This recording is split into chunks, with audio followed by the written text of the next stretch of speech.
Good afternoon, everyone. My name is Simon Lester. I'm the Associate Director of the Herbert Stiefel Center for Trade Policy Studies at the Cato Institute.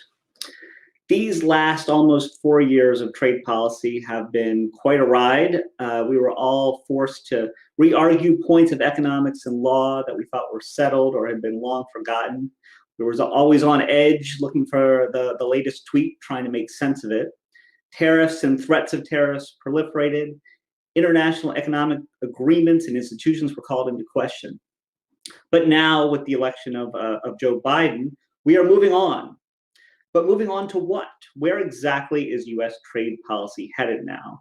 And that's what we're going to talk about today. It's just 9 days after the election, so it's still early, but it's never too early to start these conversations.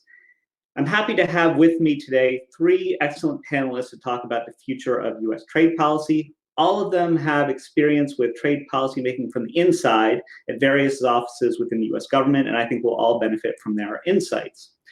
We have with us Haley Craig of Facebook and the R Street Institute, who was until recently a legislative assistant with Senator Pat Toomey. We have Nassim Fussell, a partner at Holland & Knight, who has been trade counsel with the House Ways and Means Committee, and most recently was chief international trade counsel at the Senate Finance Committee. And we have Michael Smart, Managing Director at Rock Creek Global Advisors, who previously was International Trade Counsel for the Senate Finance Committee and also Director for International Trade and Investment at the National Security Council. What we're going to do, instead of formal presentations, is discuss a series of questions that I'll put to the panel.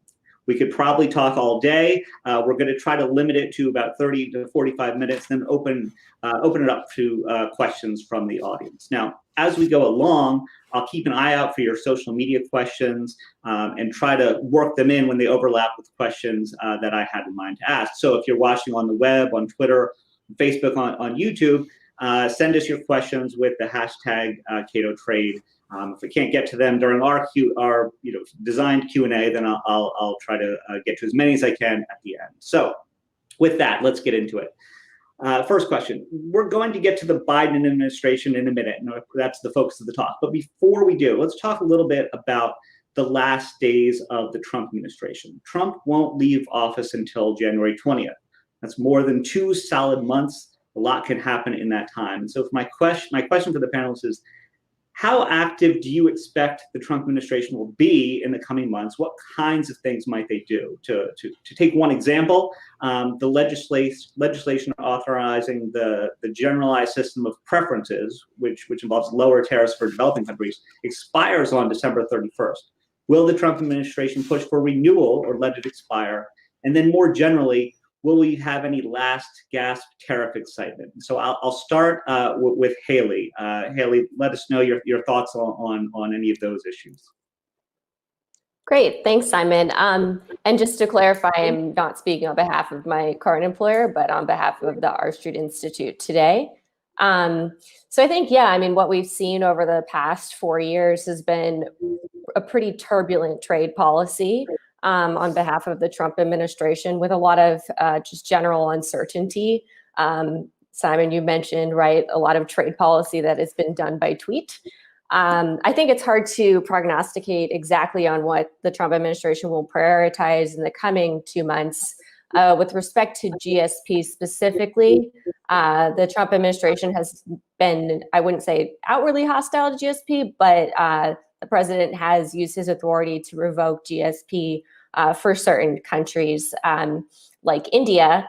And so even though GSP is up for reauthorization at the end of the year, I wouldn't expect to see the Trump administration prioritizing that. I think you could see a legislative push for GSP reauthorization in a funding bill, but I would be surprised if that were a priority for the White House specifically.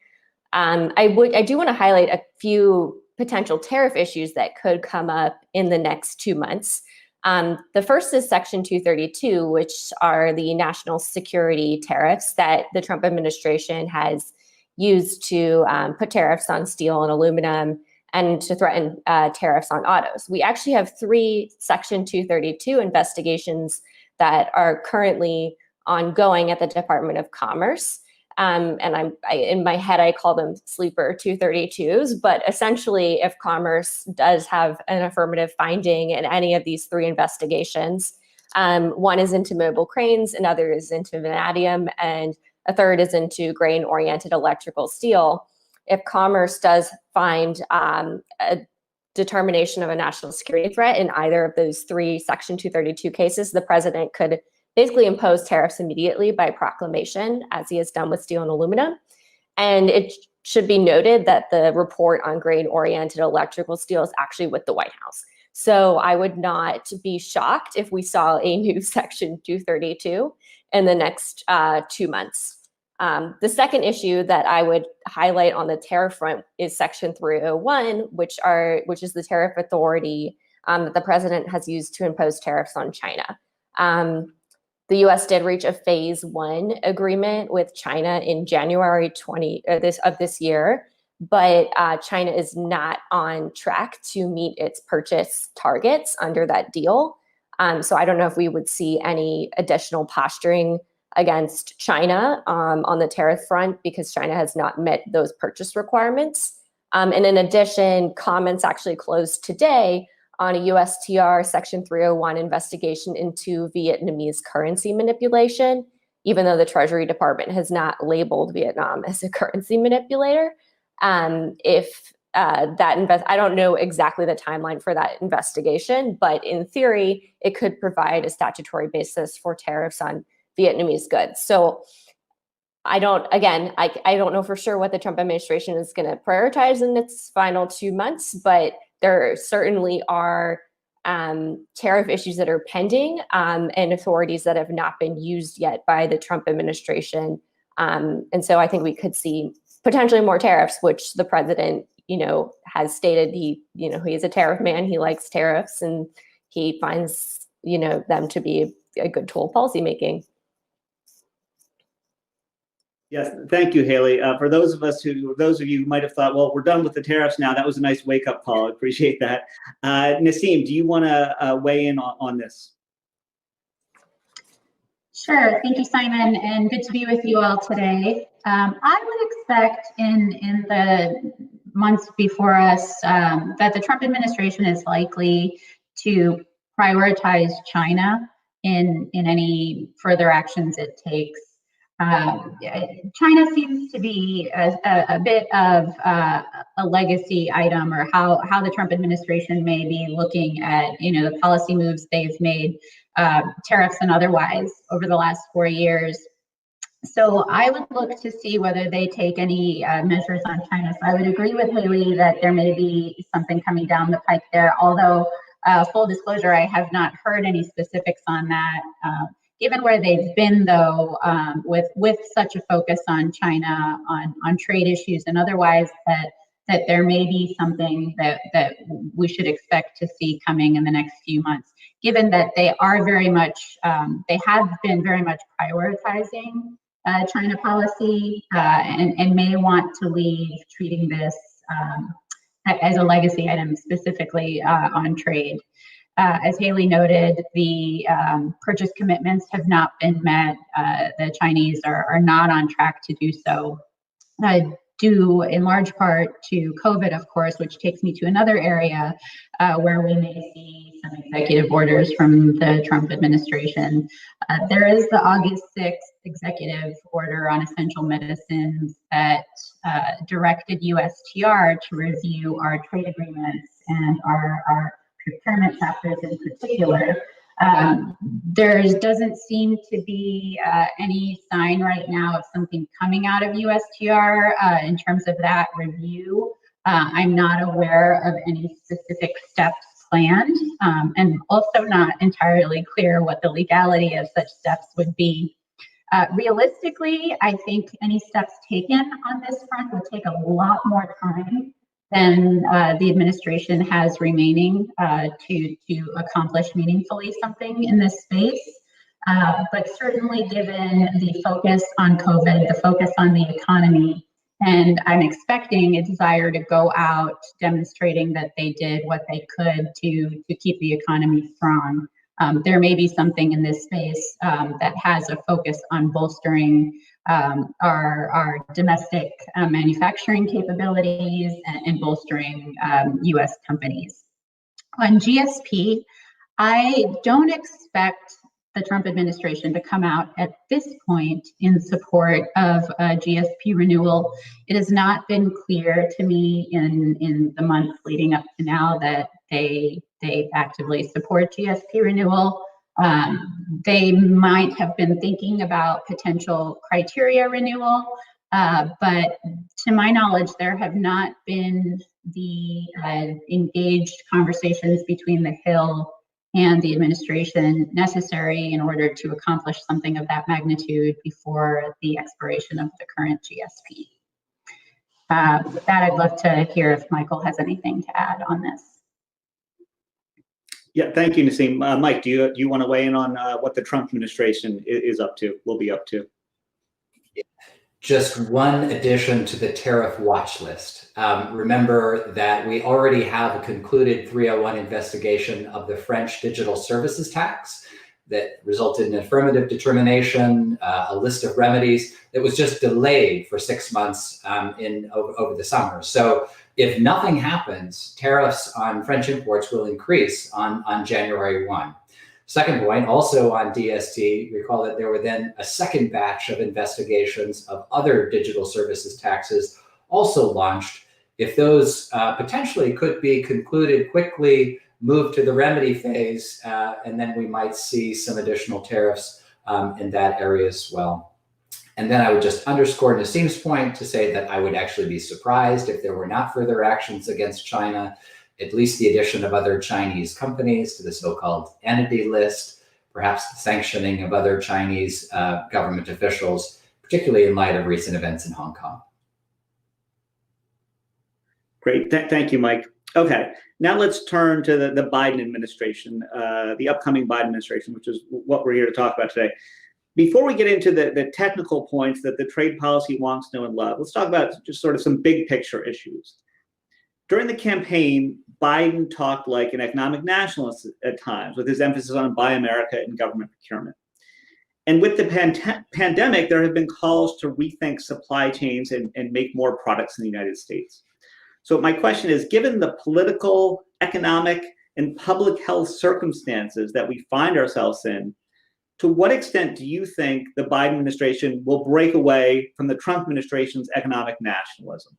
I'll put that to Naseem first. I actually think that Vice President Biden, President-elect Biden, and President Trump have sounded fairly similar when discussing this particular issue on the campaign trail. I think it's also interesting that there's a general sense in Congress that, my perspective is that this seems to be fairly bipartisan, that we need to be able to make more here and be prepared to take care of ourselves should something like this happen again. So I think there's going to continue to be focus on this. I do expect Biden to come in and to some degree pick up where Trump administration will leave off on this. And I expect that there will be support in Congress for continuing this conversation. There was a bipartisan request made in the summer by the chairs of the House Ways and Means and Senate Finance Committees and the House Ways and Means ranking member to the ITC to continue studying the impact of tariffs on the products, essential health products needed to weather the pandemic and beyond. And I think that shows that this is bipartisan. There will be an interest among members of Congress to work with President-elect Biden if he comes in and wants to look at this. Thanks, Naseem. Mike, do you want to weigh in on this one? Yeah, some continuity, some change.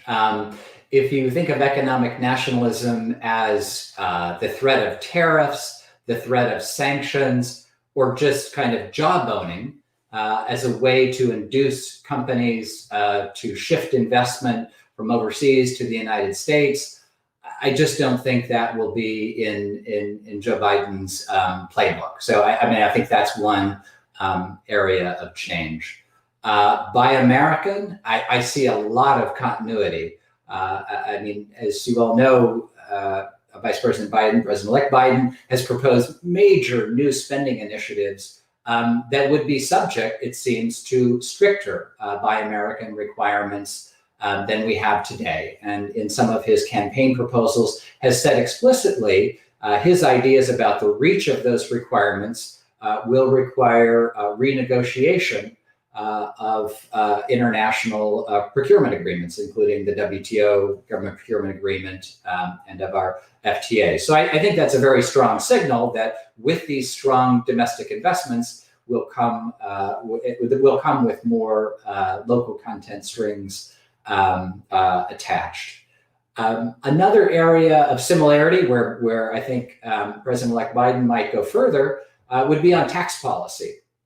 I mean, in the tax reform under the Trump administration, you had kind of a shift toward a more territorial regime, but that was also accompanied by, some minimum global tax requirements, et cetera.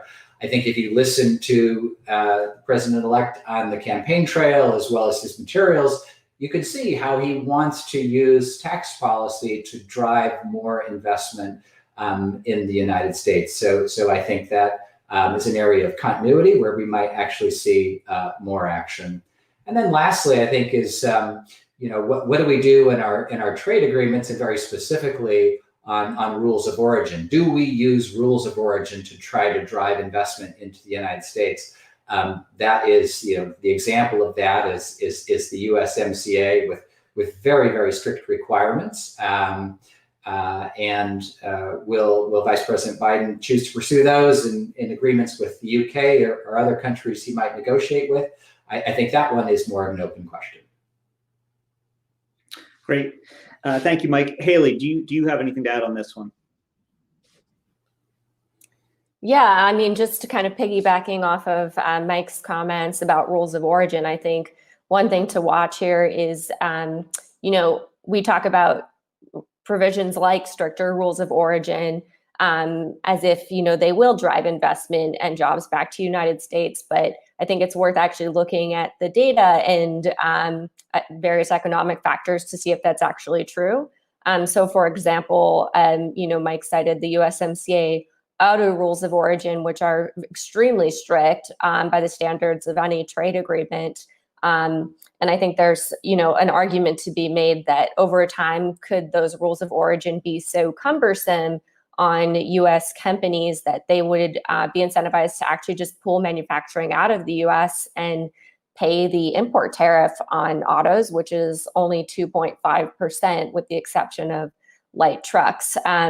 So I think it's worth also just making sure that any of these policies that the administration does choose to pursue actually do achieve their stated ends. And I don't think we've seen that with the Trump administration's policies. And then finally, when it comes to Buy American, obviously a lot of this discussion has intersected with the global pandemic, but there's also been a number of misleading figures out there about the over-reliance of the United States on foreign medical supply chains. And I think Nassim's probably familiar with this because there was a Grassley press release that was misquoted and miscited in the press, but Reason did a pretty good debunking of this statistic that was floating around that 80% of US drugs come from China, when in fact the US imported 115 billion worth of finished pharmaceuticals in 2018, but only 1.5 billion of that came from China. So it's also, I would also caution, for conservatives who may be watching, right, that crises like a pandemic should not necessarily be used as a Trojan horse to jam through protectionist economic policies that will probably, in the end, hurt consumers and disrupt supply chains in an inefficient way. Okay, great. Thanks, Haley. let me turn now to some more specific questions. So here's my first one. Many people are saying, and I am one of these people, that as president, Joe Biden should repair trade relations with allies and lead a joint effort to address China's trade practices. And let's talk about three aspects of that recommendation. One is, how would or should he go about repairing relations with allies? Another is, what would a joint effort against China look like? And then the final one is, will this strategy work? So let me turn to you, Mike, first on this one.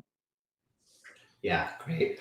Well, I think first off, in terms of repairing relationships with allies, there will be a lot of spillover effects, positive spillover effects for trade policy in the actions that President-elect Biden takes in other areas. So, for example, by rejoining the Paris Climate Agreement, by looking to re-enter the Iran nuclear agreement.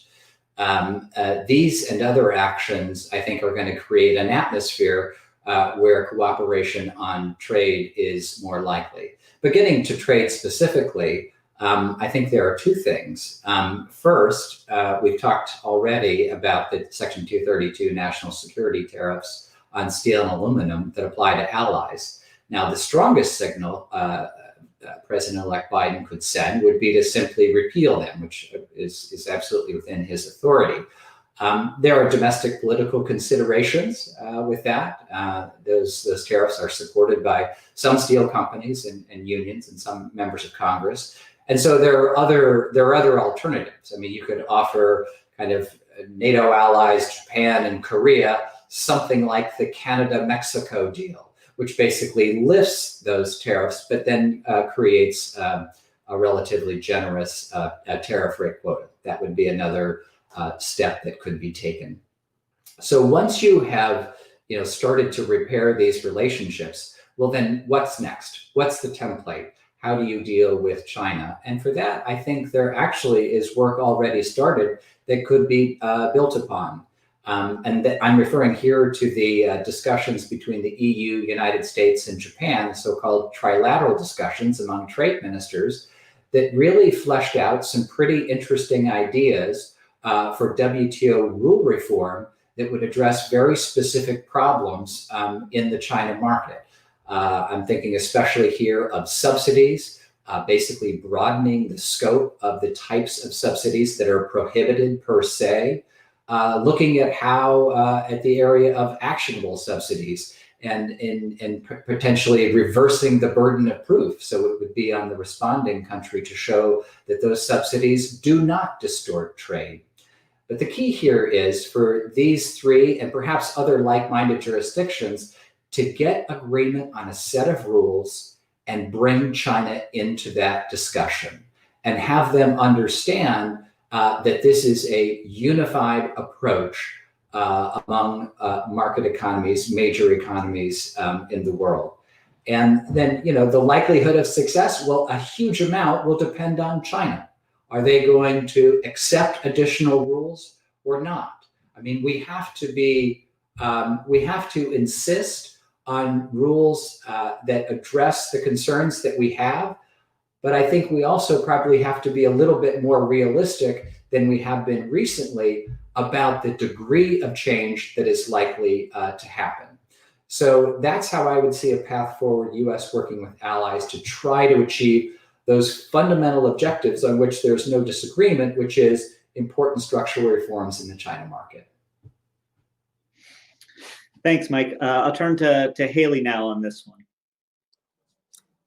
Thanks. Yeah, agree with Mike that there is a good deal that a President Biden could do on his first day in office, actually, to garner goodwill among our trading partners. And I think Mike is right that removing the Section 232 tariffs on steel and aluminum is a great first step. We actually have those tariffs on almost every single country and trading partner in the world, including small countries like New Zealand that don't export a ton of steel and aluminum to us, but are nonetheless irked by the fact that the U.S. is treating them essentially as a national security threat.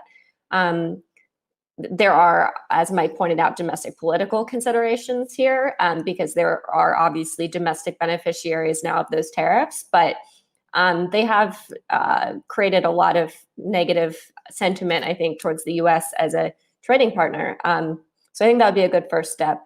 In terms of, dealing with China, there are a number of, I think, remedies, I think, that have been floated out by various trade scholars. I mean, I think one thing you'll hear a lot is the US should rejoin the Trans-Pacific Partnership, which does not include China. It's also worth noting that RCEP, which is a Asia-Pacific trade agreement that does include China, is going to be signed, I believe, on Sunday. So if the US does want to have any trade influence in that region, I think it would do well to at least re-engage with its allies in Asia-Pacific. I think another thing just to put out there that we've learned over the past 4 years are ways to not deal with China. And I think it would behoove the Biden administration to learn some lessons from the Trump administration's approach, which has not really worked. So things that I would, not do if I were the Biden administration would be a unilateral trade war against China, which hurts U.S. manufacturers because they're importing a lot of inputs from China and then using those inputs to manufacture in the U.S. Also hurts consumers by increasing the costs of goods.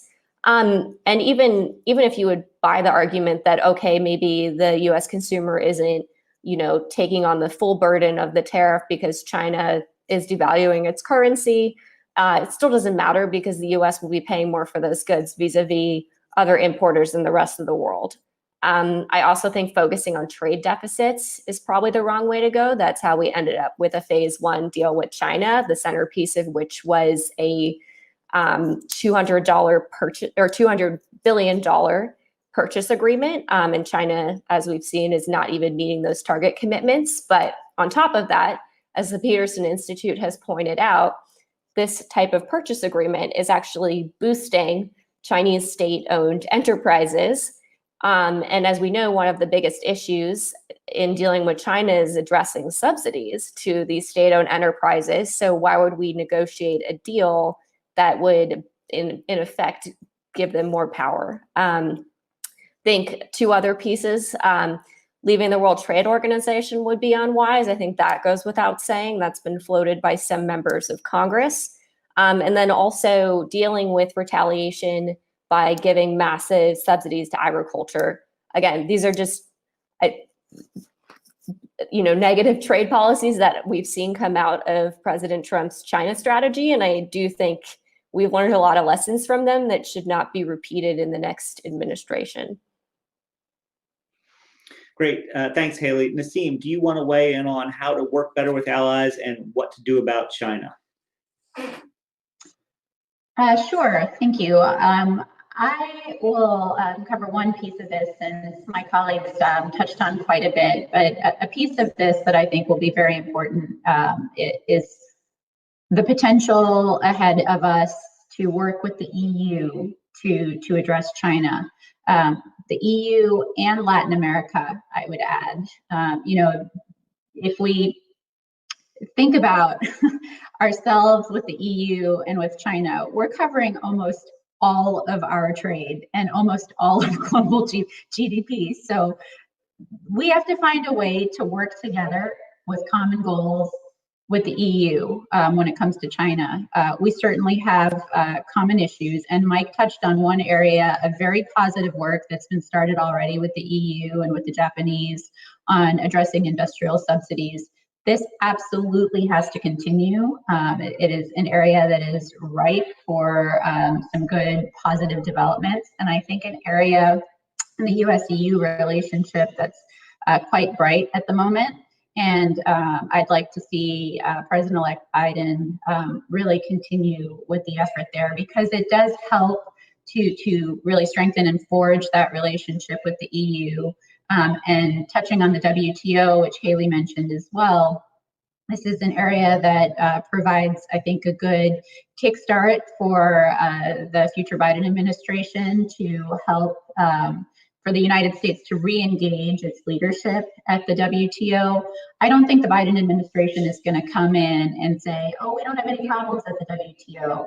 I think that the core issues that have been brought to the fore by the Trump administration with the WTO were issues that the Obama administration felt as well. And prior to that, the Bush administration, and going even further back.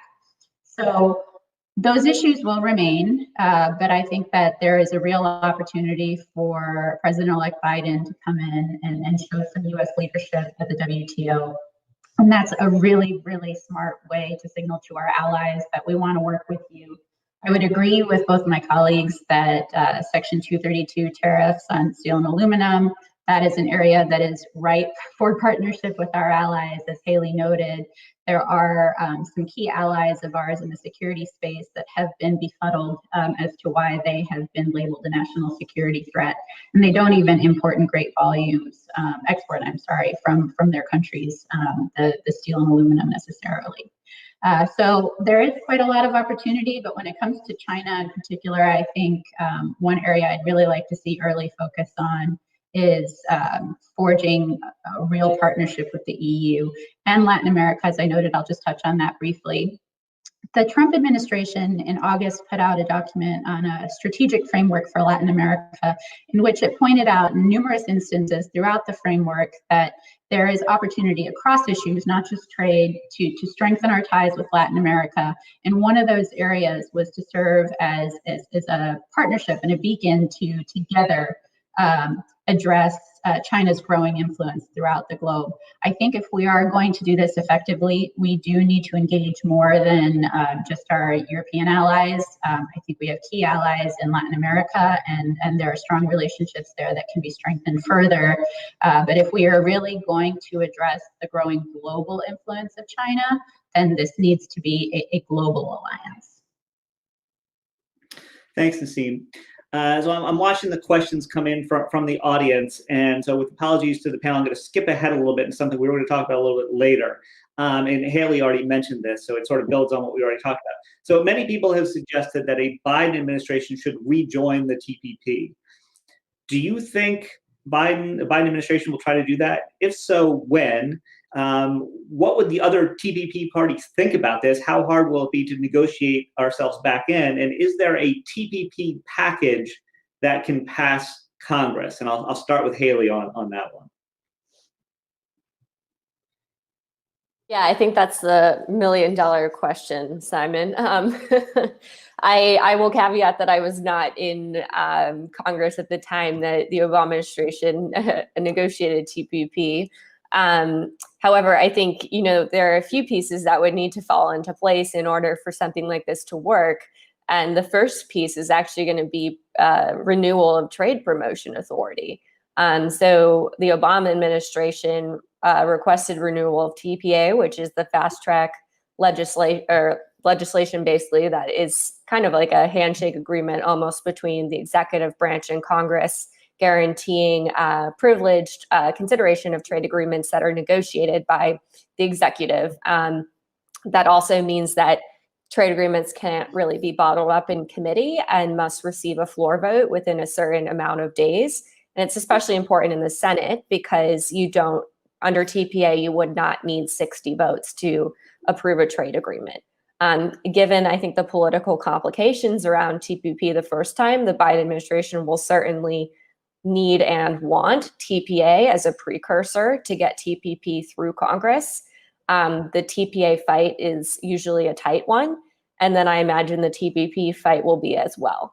I know, President-elect Biden has said that he would renegotiate aspects of the TPP. So what I'd be curious to see is whether or not USMCA and the renegotiated pieces that the Democrats put into that agreement become somewhat of a blueprint for the Biden administration when it comes to both TPA and potentially to TPP. So what we're talking about here is potentially stronger rules of origin, including things like melt and pour requirements for steel, stronger labor enforcement mechanisms. There's a pretty unique rapid response labor mechanism embedded now in USMCA, which basically allows the U.S. essentially to impose tariffs on Mexico if it is not meeting its collective bargaining requirements under the USMCA. Given all the focus during the election on climate change issues, I could definitely see environmental provisions being a focus for the administration. Also, that's part of the reason that Vice President-elect Harris voted against USMCA when it came to the Senate floor. And then investor-state dispute settlement. I don't know how, I know this was also on our discussion list, but that is the basically the mechanism that allows aggrieved American investors to have disputes settled in an international arbitration setting if a government discriminates against them. And that was basically stripped out essentially in USMCA by the Trump administration, but it does exist within TPP. I think with the exception of the tobacco industry, but someone should correct me if I'm wrong there. I think those are pretty high hurdles for a potential Biden administration to renegotiate. So I don't know in practice what this would look like. And maybe Nassim or Mike might have thoughts there on just practicality of something like this. Thanks, Haley. Yeah, well, so let's turn to Nassim and Mike. Nassim, what do you think about the prospects for the TPP in general, and then any of these sub-issues in particular? I think Haley was right to start with the logistical hurdle of TPA's expiration, which happens next summer. That will be a pretty significant logistical hurdle because I don't think it's going to be an easy renewal. I think it is very likely for TPA to lapse and lapse for a little while at that.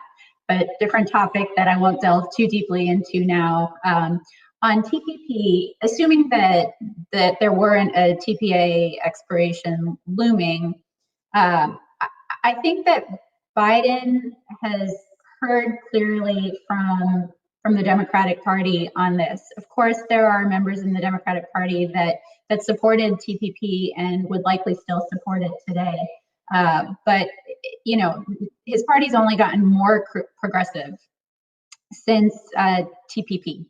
And I think as a result, issues that Haley touched on, chief being labor and environment issues, but a few others as well, would really have to be rehashed before I think President-elect Biden could get the broad support of the Democratic Party that he would need in order to move forward with this.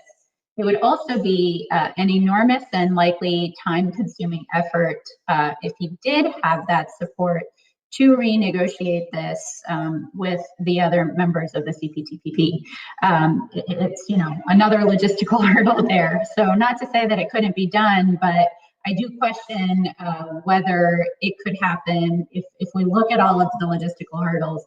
The question of TPA, the question of garnering the support within the Democratic Party on some of these very tough issues that made support for TPP impossible. Where does that put us in terms of timing? So a pretty big lift, but very interested to see what signals they show next year. Thanks, Nassim. Mike, do you want to weigh in on anything related to the TPP? Just quickly, very unlikely that the U.S. would come back in the short run. I think it's quite likely it will come back in the longer run, maybe not with exactly the same constellation of countries, maybe not with the same initials. I just see it as a natural outgrowth of a Biden administration's more affirmative strategy in dealing with China that starts with domestic investment, but also working with allies. And one way to do that is these building blocks of a trade agreement that might start piecemeal initially, but lead to a similar place in the end. Great. Okay, thanks, Mike. So again, I'm looking at the questions coming in, and I want to make sure that we get to them. So I'm sort of skipping around to the questions that the panelists and I had talked about discussing. So I'm going to go now to the one about the WTO, and this came up already briefly. We have two immediate crises on our hand involving appointments. So the U.S. Has been blocking appointments to the appellate body, and that has made dispute settlement somewhat less than functional. And the U.S. is currently standing in the way of consensus on a new director general. My questions are, will a Biden administration take a more conciliatory approach on these issues? And what might that approach look like? And I'll start with Mike on that. Yeah, I think the answer is yes. I think the approach will be more, I would say, constructive and engaging with the WTO. I think sometimes if you look only at the headline, there is a suggestion that where we are now with the WTO and the Trump administration's position in blocking appellate body appointees and now blocking the director general selection is sort of the natural culmination of years and years and years of bipartisan concern about the WTO and some of its rulings.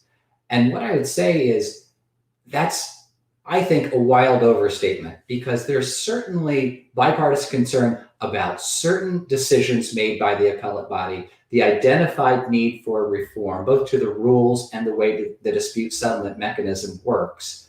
But I don't think before the present administration, there was ever widespread support for simply shutting down that dispute settlement mechanism. So I would expect a Biden administration to re-engage in that conversation. There are reform proposals that have already been elaborated, both on how the appellate body should work, and as we talked about earlier, some of the rules that need to be updated, particularly to deal with the challenge of China. And so I think that you could, I'm not saying immediately, but relatively quickly come to an agreement that allows the dispute settlement mechanism to function and to allow a new director general to take office. I would expect that to be the consensus candidate, but we'll find that out. My guess is in January or February. Thanks, Mike. Haley, do you want to weigh in on these WTO issues?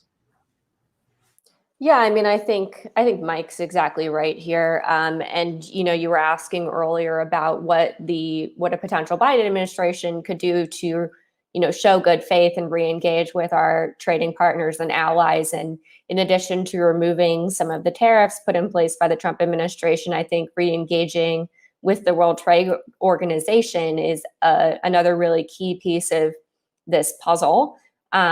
Also, just historically speaking, I think Vice President-elect Biden has been more open about embracing multilateralism than perhaps President Trump has been. And so I wouldn't be surprised if he took a more conciliatory approach toward resolving some of these issues at the WTO, including the appellate body and the current director general dispute. I mean, it's worth noting that there was supposed to be a meeting on the director general on November 9th that was postponed indefinitely. And I presume that the WTO is waiting until, President-elect Biden is installed in order to potentially resolve these issues. I would just say, like, one final note. It's worth calling out that for some of the flack that conservatives give international institutions, the World Trade Organization does play a pretty critical role in strengthening the economic prospects of most Americans. The WTO does cover 95% of global trade and has 164 member countries. And among the things that are important about the WTO is this guarantee of most favored nation treatment, which means that American exports are able to compete on a level playing field with exports from other countries. So, withdrawing from the WTO or shunning the WTO is not necessarily in the best interests of the average American. And as far as the appellate body is concerned, the U.S. actually wins 85% of the cases that it brings at the appellate body. We recently won one against China on grain subsidies, and I'm sure there are other examples. So not having a functioning appellate body is really not necessarily in the best interest of the United States. And so I would not be surprised if a Biden administration worked to resolve that impasse. Great. Thanks, Haley. Nassim, do you have anything you want to add on WTO issues? I would just expect the Biden administration to come in and engage a bit more actively on reform efforts, including the reform of the appellate body, than we've seen from the Trump administration, which has done a really great job of laying out the problems, both procedural and substantive, but we have yet to see the engagement needed to solve these problems. There's been this continued question of put forward by the Trump administration to other WTO members, answering the question of why we have gotten to where we've gotten. Well, frankly, that we can spend only so much time on that question. And I think that there was a lot of interest among our members, some who felt like they were answering that question actively, to hearing from the Trump administration, where do we go from here? Now, the answer was never directly provided. However, little indications here and there, I think, have been made by Ambassador Lighthizer that he would be perfectly content if we were to just return to gap dispute settlement. I don't know that that view is shared widely in Congress. As Haley has noted, despite some losses, we have actually, as the United States, fared quite well in WTO dispute settlement, and quite recently at that. So, it's something that I expect Biden to come in and engage on. However, I'm also going to be looking to see who our USTR will be, because I do wonder whether a more progressive USTR would take the same actively engaged stance that I think many Americans, certainly quote unquote free traders, are hoping to see with regard to our re-engagement at the WTO. Thanks, Nassim. So we've got about 13 minutes left, and I'm seeing a lot of questions come in. I want to try to integrate them and address them as much as possible. So I've got a couple that came in related to carbon emissions or climate change, the environment in general. I'm going to throw a bunch of them out there, and you can address the ones that you'd like. So a Biden administration is almost certain to have a more active approach to fighting climate change, and some people assume that has to mean some sort of carbon border tax or carbon tariff. And what I'm wondering is, to what extent will that lead to trade conflict? Is there a possibility that the U.S. and the EU, who both talk about carbon tariffs or border taxes, is there a possibility that they would work together on something like that? Is there a possibility that the U.S. and EU would lead an effort to push for an environmental goods agreement at the WTO that reduces tariffs on clean energy products? And then finally, in this group of climate change and trade questions, there has been a proposal put out there to use the infamous Section 232 that we've talked about a lot as the way to impose a carbon tariff. And full disclosure, I argued against that proposal, but I want to throw that in there too. So if anyone wants to weigh in on prospects for trade and climate change and tariffs, I would love to hear it. Maybe I'll start with Haley on this one. Thanks, Simon. So I've written a lot about Section 232, which again is it's basically a Cold War era trade statute, as most listeners probably know, that allows the president to impose tariffs of a pretty unlimited nature on any goods should the Commerce Department conduct an investigation determining that those goods constitute a threat to U.S. national security.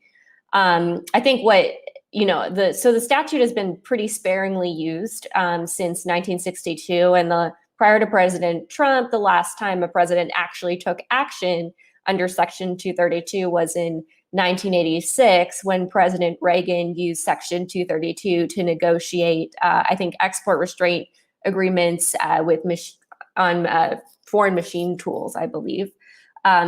So the President Trump's use of Section 232 has been really, really broad and fairly unprecedented, because it's essentially a carte blanche authority to impose tariffs under the guise of national security, because the statute itself is so broad in how it defines national security.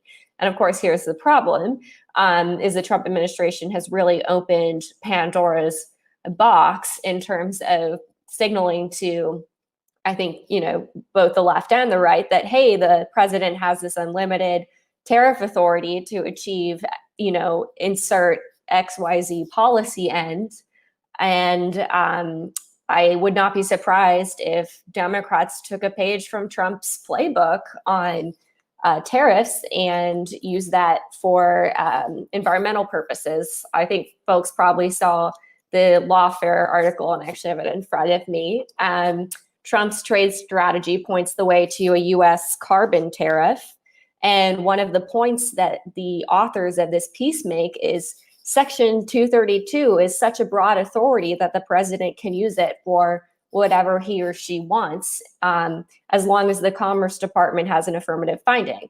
I will say this is not what Section 232 was ever intended to be used for. Like I said, in the past, it's been used quite sparingly. There has been litigation against President Trump's use of Section 232 to impose tariffs on steel and aluminum. Unfortunately, the Supreme Court recently denied cert in that litigation. But obviously, we've seen bills in Congress from both Senators Portman and Toomey to rein in this really, I would say, misuse of tariff authority, which is under the Constitution supposed to rest with Congress. As far as the details of a potential carbon tariff go, I'm not an expert on environmental policy, but I did do a little bit of digging into this after I read this Lawfare piece. And my understanding is that it would actually be pretty logistically complex to determine the carbon component of various goods. And what you would end up seeing is probably higher penalties on goods like oil and steel and cement. And it's worth noting that a lot of US oil refiners do import heavy oil in order to mix with light oil. Again, not being an expert on this, but the TLDR here is that a carbon tariff would penalize certain goods, especially oil, and then consumers would feel that at the pump. So I don't think there's a way that this ends well for the average American consumer. And I think it would probably be a bit of a bureaucratic nightmare to implement in practice. Thanks, Haley. Mike, do you have any thoughts on the possibility of carbon tariffs or tariff cuts on energy products? I do. I think it's really important to remember the whole concept and justification for a carbon border adjustment, which is to impose on imported goods a price on carbon that is comparable to the price encountered by domestic producers of like products, right? And at this time, the United States does not put a price on carbon. We do not have an economy-wide carbon tax or cap and trade regime. And so too often, I think this is talked about as the carbon border adjustment as something that can be done in isolation. It needs to be combined with a domestic regime, and then it can be justified. You still have all of the complexities and difficulties that Haley just referred to in terms of assessing what were the emissions on that particular imported product, so you're not over or undercharging in terms of the adjustment. Now, that said, I think if we are to move to that kind of a carbon mitigation regime, I think more likely than not, we will be required to put in place some kind of carbon border adjustment. We tried to do it without such an adjustment in 2009, 2010, and we couldn't get the votes in the Senate to move ahead. So that's what I would say on carbon border adjustment. And then on tariff reduction for environmental goods and opening up services markets for environmental services, I think this is absolutely in the strike zone of what a Biden administration would be interested in negotiating. And remember, it is talked about focusing on domestic policy before engaging in significant new comprehensive trade liberalization, but that doesn't rule out earlier action on these kinds of sectoral initiatives. Thanks, Mike. Nassim, do you want to weigh in on these climate change, trade, carbon tariff issues? Just briefly on the last piece on environmental goods agreement, I think that that is absolutely the way to go. And, I think with if we have a Republican majority ultimately in the Senate, then it is going to be tough for Biden to make very sweeping changes on climate. That said, I think that there is a recognition, even among many Republicans, conservatives, that this is the direction the world is headed in. We talked a lot about EU partnership. I think we're going to have to forge some common ground, as hard as it's going to be, with the EU when it comes to climate and other partners, with China. I think that an environmental goods agreement is a great way to make positive ground and a positive difference in this space. In terms of any big sweeping legislative changes on this front, I think it's going to be a big lift probably in the next 4 years, certainly in the next 2 years. That's left. I'll see what we can get in here. Let me ask a question about the US-UK trade talks, because my sense is of all the sort of broad, comprehensive trade negotiations going on, that's the furthest along. I have trouble as an outsider gauging exactly where we are, but at least the reporting suggests we've made some good progress. I guess my question is there any chance that the Trump administration takes these negotiations to the conclusion and then hands them off to a Biden administration to finish up before TPA runs out? This is sort of, I'll put it out there like that. So maybe I'll start with Nassim on that one. So I think even if the Trump administration were to do that, my expectation is that Biden's going to want to put his own stamp on this. So that's number one. So there may be some slight rejiggering, even if it's done and fully baked come January 20th. Another component of this is, let's say it is done by January 20th, done by the Trump administration. I don't necessarily see Pelosi wanting to take up a Trump deal again. I think this is different dynamics than USMCA presented. So all in all, I don't know how quickly Biden could come in and put his own stamp on it. Certainly not before April and before the TPA expiration. That said, I do think the Trump administration is likely going to try to get this in as good of a place as possible. I don't think that they're just going to abandon this, knowing that there is real opportunity here to make strides. There are areas of bipartisan interest, and they're working off of bipartisan negotiating objectives at this juncture that I think can continue to guide them for the next few months to get this in as good of a place as possible. Haley, do you have any additional thoughts on that? Any different assessment of where things stand and where things might go?